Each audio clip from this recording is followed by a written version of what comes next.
children up until the age of 4 are operating at the genius level. The same group of children were studied in their early 20s, and only 10% were still operating at the genius, or what I call the brilliance level. And in their late 20s, early 30s, only 2% were still operating at the genius or brilliance level. So the question you have, like I had, is where did this genius or brilliance go? It didn't go anywhere, but it became buried by a society that says color within the line, sit down, give it back, you can't do this. By the time a child is 17 years of age, they have heard no 150,000 times, and only yes 5,000 times.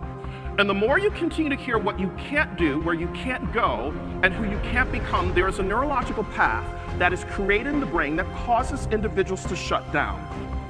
I have gone through a divorce within the last year, and my 2 children, Daniel and Madison, they are now my greatest joys.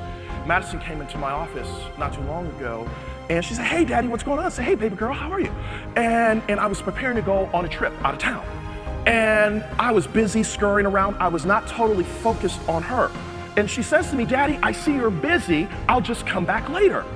And I said, "Okay, baby girl." And I get on the plane later on, and it hit me that I missed the moment for spending that quality time with my baby girl because I was emotionally clueless and emotionally unavailable.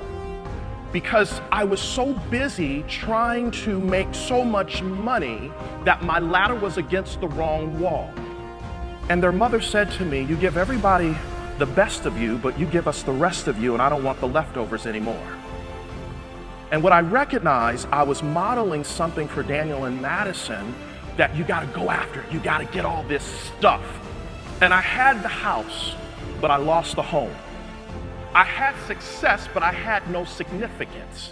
I had power, but I had no purpose. And I had money, but I had no meaning. And what I discovered, if I continued to model that behavior for my baby girl, that she would marry a joker like me who ignored her like her dad did. So what I recognized is that I had to move from hearing Madison to listening to Madison. Because the same letters that spell the word listen spell the word silent. And when I have that time with my baby girl, I'm dialing in, "How are you?" And I'm modeling something for her brother as to how he's supposed to treat a woman. Women don't need us to fix anything. They just want to know, are we emotionally available and emotionally dialed in to know where they are? When it is time for you to make a U-turn and shift into your brilliance, we will have to come to a place where we're willing to do the work.